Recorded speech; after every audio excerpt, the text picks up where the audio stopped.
So, Sean, let's go into game 2 of the weekend that I'm very intrigued by, and that is there's a big game in the SEC East this weekend, and that Yeah, is Kentucky, number 20 Kentucky, playing at now number 12 Florida, who went from unranked last week to now number 12.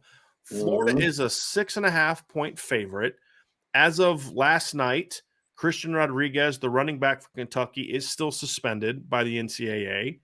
And Kentucky was not overly impressive to me in their opener over Miami of Ohio, Sean. They ran for 50 yards, 55 yards, excuse me, against Miami of Ohio. And now they got to go to the swamp and play Florida.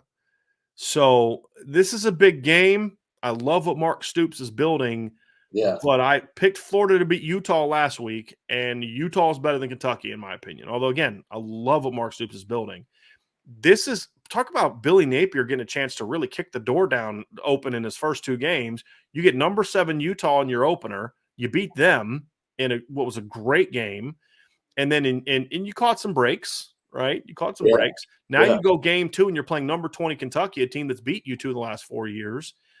After you had dominated them for a long time, Florida's got a big chance to make a huge splash, like right out of the gate Yeah, they under do. Billy Napier. They do. And the one thing I'll say this, you mentioned it in the previous matchup with Sark trying to establish culture. Billy Napier got a big win, big interception to stay involved, a comeback attempt by Utah. I'll tell you this. I was impressed by both teams in that matchup. Yes. Yes. I walked away saying, okay, well, Utah is the best team in the Pac 12. Yeah. That's what I thought leaving that. Like, okay, Utah, they're going to face USC. That's going to be their toughest matchup, but I think they're going to push everybody else in it, especially after I watched Georgia push Oregon Who around. I did was you like, pick to okay. win that game last week, Sean? Florida and I Utah. actually picked Utah in a Okay. close one. Yeah. I picked Utah in Yeah. a close one, and it was going the way I thought it would Yeah. go.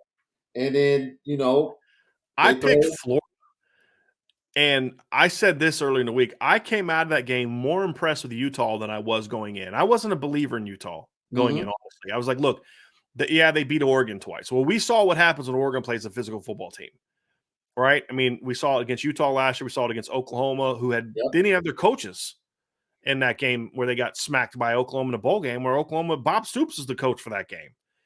And then you see him come out and basically just kind of quit against Georgia. You're like, that's not a tough team, No. right? Utah earned my respect in that game because they battled. And look, they got to look at that game and be like, man, we missed some opportunities to win that game.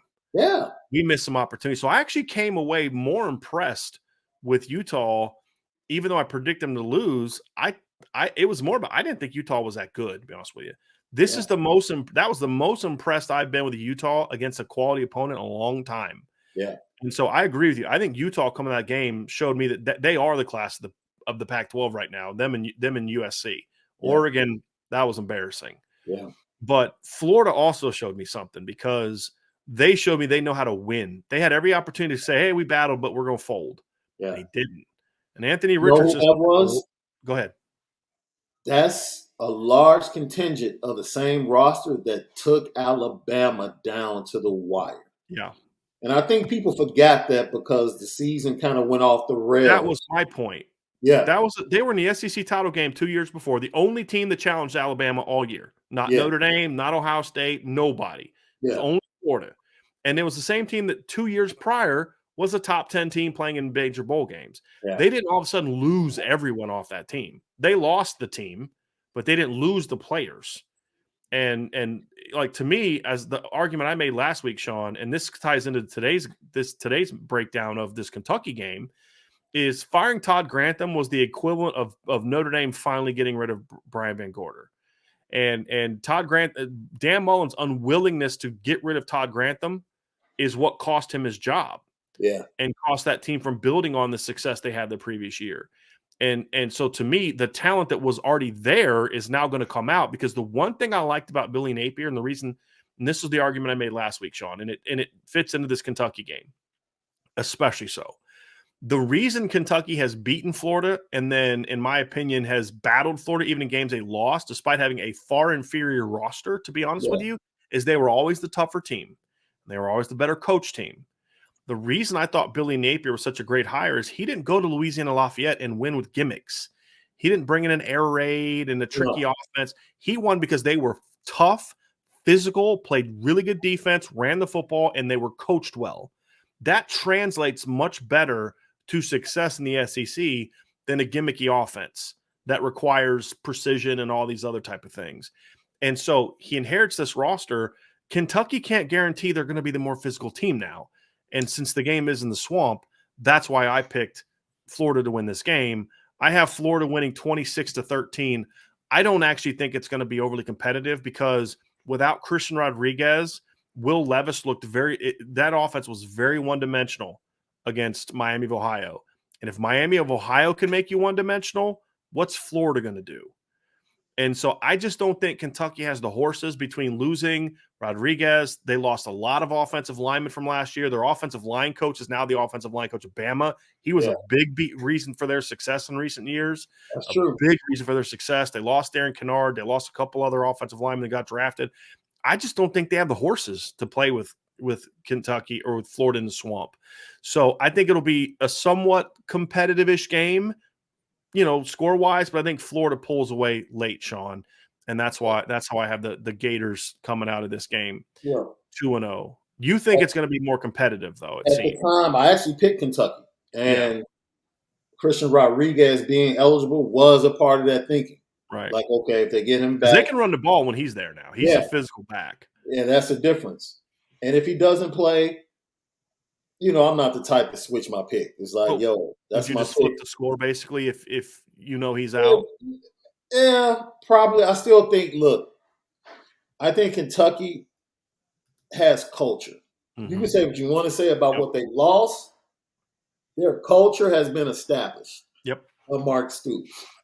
So they won't be scared walking into the swamp. No. They won't. There's going to be more uncertainty on the other side of the field than there will be on Kentucky's side. And this is what I was banking on when I made my pick. That's a tough emotional win you're coming off. Yeah, it's a good point.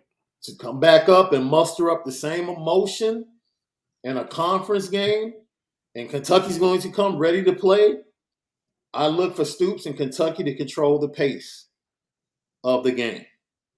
They might not be able to put up the touchdowns that will lead to a victory, but I think they're going to keep it close, and they're going to challenge Florida to play a full 60 again. Yeah.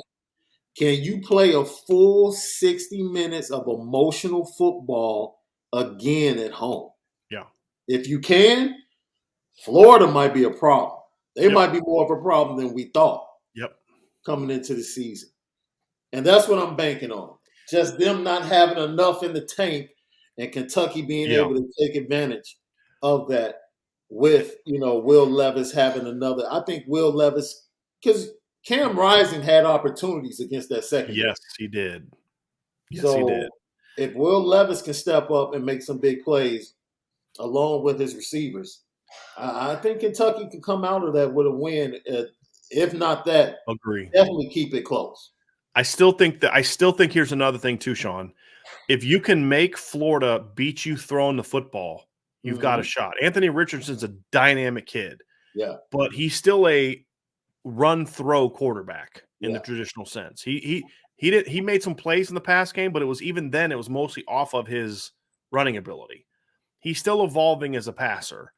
If Kentucky can kind of corral that, because I do think Kentucky has a better defense than Utah. I think Utah has some really good individual players like Clark Phillips, but they still don't have a ton of speed on defense. Kentucky's got more speed on defense, in my opinion. And that's still where I'm not a huge Utah fan from a college football playoff standpoint. They earned my respect against Florida, but I still don't see them as a playoff contender. I think Florida, they can't go 12-1 in that league, as bad as that league is, and their only non-conference because the team was good, they lost, and be a playoff team. I have a hard time with that, but, unless they blow people out, it's certainly a shot. But I just feel like Kentucky's going to have more athletes. If they can slow down Florida's ground attack, because they ran all over Utah, almost 300 yards.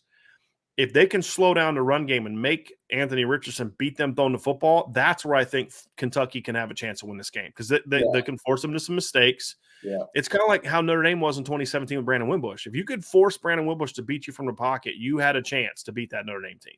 Absolutely. And that's, to me, still a key for Florida because their receivers are solid, but they don't have the pass catchers they used to have, Sean. So that to me is going to be a big key for Kentucky in this football game.